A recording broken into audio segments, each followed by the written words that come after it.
Bismillahirrahmanirrahim. In the name of Allah, the most beneficent, the most merciful.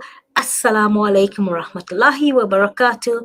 Peace and blessings to all our listeners, and welcome to another edition of Mid Morning Talk on Mondays with me, your host, Mariam Mia. And yes, I think we all woke up to a somber Monday morning.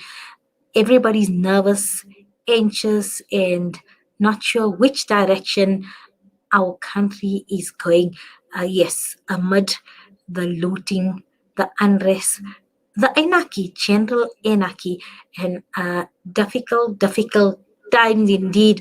And this is in the wake or in the grips of a highly contagious, infectious third wave. So all this is happening within a context of the corona pandemic, COVID-19, and third wave. So difficult days indeed. And we pray and we seek forgiveness and protection in the Almighty, because that is our best weapon and our hope. So before we begin, um, our lineup today, I'm very pleased that taking time up from a very difficult time and difficult schedule, we have Mohammed from eThekwini Secure, and he's going to be updating us about the current situation in KZN and what is happening on the ground in eThekwini Secure. Actually, the face we see in terms of supporting communities and actually protecting communities as well as businesses and their properties. They've actually stood up and took up the challenge and took the fight to these looters, to these criminals, because that's what they are. Let's call it what it is, to these criminals that are causing anarchy in our communities. Assalamu alaikum, Muhammad, and shukran for your time. Walaikum salam wa rahmatullah. Jazakallah for that lovely introduction. And before we even get into the interview, I just want to thank all the members out there on the ground, risking their lives and keeping the community safe. And Miriam, you also said, criminal element and so forth. It's very important that we make a distinction between a legitimate protest and a criminal element of what's happening right now. It's just thuggery that's going on, there's rioting and looting, and the situation is really bad. Yes, and your nickname, everybody, is Mohammed Ismail, but he's known as Batman, and I think that's what we need. We need superheroes in our time, and we need the Batmans there to restore law and order. So before we get into what's happening on the ground, we just like to salute you, and you bring us hope. Not only me, please, not yes. only me. Your whole team together, the many Batman and Robins out there. Thanks so much. So tell us, we've been seeing that this is now just plain opportunistic crime that is happening. Am I correct in my understanding that this is just opportunistic? And also, I'm told it's from all of sectors of society. I believe even university students staying in raises around town are also now taking this opportunity, jumping on the bandwagon and seeing an opportunity to loot. Yes, Madam, you're absolutely right there. And it was, I tell you, our members were out on the street all night. They're still out there protecting the communities. And, I can't imagine, I can't think from where everybody just came out and decided to loot the communities and break into shops and burn down infrastructures and destroy infrastructure. So that is a very that's very concerning at the moment. And sorry, I'm just going to digress a little bit from the question which you asked, Mariam. The problem is that what we're facing right now is that why is it that the community needs to go out and protect itself? The president has left us exposed, and that's a very important aspect to discuss. The president and the minister of police have left us exposed to defend ourselves in these communities. The fact is that the criminal element has taken, has come to such heights that it's actually frightening. And we've noticed how quiet the town has become because of this. So what we're doing now, sorry, am I still online because my phone is disrupting the calls here? Okay, all right, there you go. Okay. Okay, sorry about that. So what's happening is that we don't want people to just panic, but we want you to be a little bit more mindful in how we're going to address these issues. So I think we right caught between, a rock and a hard place in what we have to do. Again, it's a community exposed. People are scared, and many don't know what to do, and many have come out to assist and do what they can. They're risking their lives, and it's unfortunate that we have to risk our lives. So currently, can you describe downtown Durban now? How's it? Is it quiet? Has the looting No, subsided? Are the police on Durban the is not ground? quiet. Durban's not quiet. The police are on the ground. They spread thin, like I said earlier. The reports are coming in on our Zalo channel every single. I can't even get in a word on the Zalo channel because our channels are so busy. All the WhatsApp groups, all the Telegram groups are busy with updates. So Central Durban itself is very volatile. The suburbs, Chatsworth, Phoenix, Overport itself, on some of the outlying areas, is being absolutely critical in terms of the attack from this criminal element. What's also happening is that, we've had reports of people just stealing vehicles, also breaking into vehicles, vandalizing shops to the hilt, and there's also threats now of this criminal element entering residential areas, and there's been call for assistance for backup in those areas. It's scary, it's a worry, but we're asking people, please do not panic. Let us try and do what we can do collectively. Okay, so from as residents and business owners, what do we do?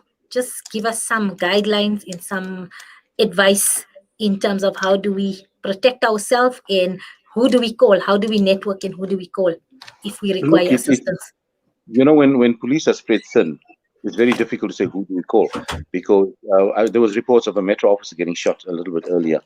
uh, the more you try and call the police, the more you would find that they're on the outside areas, or they're in a different area doing something, and they have to come and react.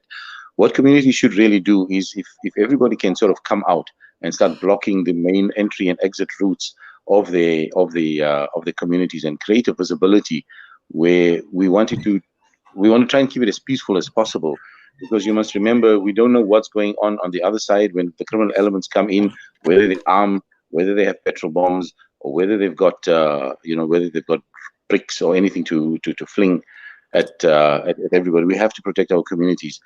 Unfortunately, we're waiting to hear if the government is going to send in the military. But that's another technical issue, because you have to declare a state of emergency, and once a state of emergency is declared, then can only the military come in. But that also brings me to another point, Miriam. You do know that we are also in a state of state of national disaster, and the military has already been deployed. So tell me the reasoning behind all of this here. Curfew laws were broken. When the curfew laws were broken last night, for example, Mohammed, where can you where just was angle the your camera again? Maaf, can you just Sorry, man, angle I'm your getting too camera many. again? I'm getting too many calls coming. I'm trying to cut my calls as I'm doing this interview. So what I'm saying to you now, Miriam, is that if the curfew laws are broken, and if the army has been deployed, why are they not acting to arrest those people who are breaking the curfew laws? And in a way, we can then have stability. What's going on? That's what I want to know. What is really going on in the government structures to protect the communities? And they have left us vulnerable. And I'm now calling publicly, in my personal capacity, for the Minister of Police to resign. He must step down. He must resign, because he has left us exposed. Yes, and I mean this was happening since Friday. So it began on Friday. It heightened today. So surely over the weekend they're supposed to have cluster meetings of the various police commissioners, and putting a plan of action in terms of prevention. Has this been done? I haven't seen any. Mohammed, can you ask? Mohammed Ismail? Mohammed Ismail, you can go ahead. Yes, so this is an update we're getting from Mohammed Batman Ismail from the CPF eThekwini Sakia absolute mayhem that is happening out in the streets. And this is not just in KZN, all over Vosloorus here in Gauteng. Fordsburg is on a lockdown. The Oriental Plaza, the iconic mall of Fordsburg, has been closed in anticipation of this violence. So what is going on, South Africa? Our Minister of Safety and Security, Minister of Police, our President, where are you? Why are you silent? Where are you? You need to calm the nation down. You need to tell us we've got things under control. Yes, as Mohammed said, the army is around and they can be arrested, not on the violence, but they can be arrested for breaking lockdown regulations.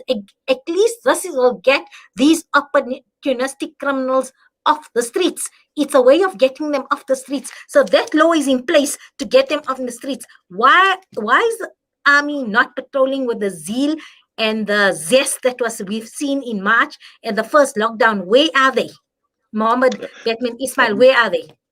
I don't know where they are, but Mariam, what I can tell you is that the word is going out that the president doesn't want to sit with another Marikana on his hands. You remember what happened in Marikana, and Cyril Ramaphosa has been accused of having blood on his hands. Now the army comes in, and you have some kind of shootout or whatever the case might be. They're going to international media, human rights organizations, everybody's going to climb down on him. So I think it's also a little bit critical for him how he needs to react. But notwithstanding the fact that he's left this community in KZN, every single area in KZN exposed and volatile, and they're allowing the criminal element to continue to do what they want to do unabatedly. This is lawlessness, it's anarchy, and it must stop right now. So I'm calling on the president, please, we want action now. Minister of Police, we want action now. Otherwise, really, seriously, guys, please resign. And I promise you, let us take over. Let us take over and let us show you what we can do in terms of safety and security and how we can mobilize and try and keep communities safe. Really, corruption has finished everything else. It just gets worse by the day. The fruit is rotten to the core. And Mohammed, shukran for giving us your time. I know you had many calls coming in. We're going to let you get back to keeping us safe. We thank you, and we thank the entire team on behalf of our team here in Salam Media. This is your platform. Should you wish to get any message out across there, you're most welcome to contact us here. This is your platform, and as you've said, because for me, even if the army just patrols, it's a visibility. The visibility and a presence is a deterrent, and that's what we need. We don't have any deterrent, and because these criminals can see police are short, and they are short in numbers, they split out thin, and there's nothing they can do, and they're going to continue unabated until we don't need Americana. We just need a presence. We just need the army to show up and to just show their might. They don't have to act. They just have to be visible there. Shukran, is there any last final words from you before I let you go? No, Jazakallah for this interview. And again, I want to thank the team, the team, not only my secure members, but everybody else who had fallen in from all the areas in trying to do their best to keep the community safe. But please, people, whoever's watching this, stay indoors best you can. Keep your family safe. And if you're on the Zello channel, the eThekwini Secure Zello channel, any of our WhatsApp groups or the Telegram groups, please keep us updated. And when you do get information, also be careful of misinformation, because there's a lot of misinformation going out right now. We don't want to incite people and make them more panicky at this point in time. So try and sift through that information, verify the information before it comes through. But we've got our administrators on the Zello groups and the WhatsApp groups. They're on top of things, and we are doing the best. The team is doing the best. I don't need any credit here, please. The team is doing the best that they can. And we thank you, Ameen, and may you be under the mercy and protection of the Almighty always. And we say, may the Almighty protect you. Assalamu alaikum, Mohammed Ismail from the eThekwini Secure Police Forum. We're going to take a short break, and then we are going to our interview. Yes, July is savings month, and we're going to be speaking to Yunus Parak from Al Barka Bank Marketing Manager regarding savings.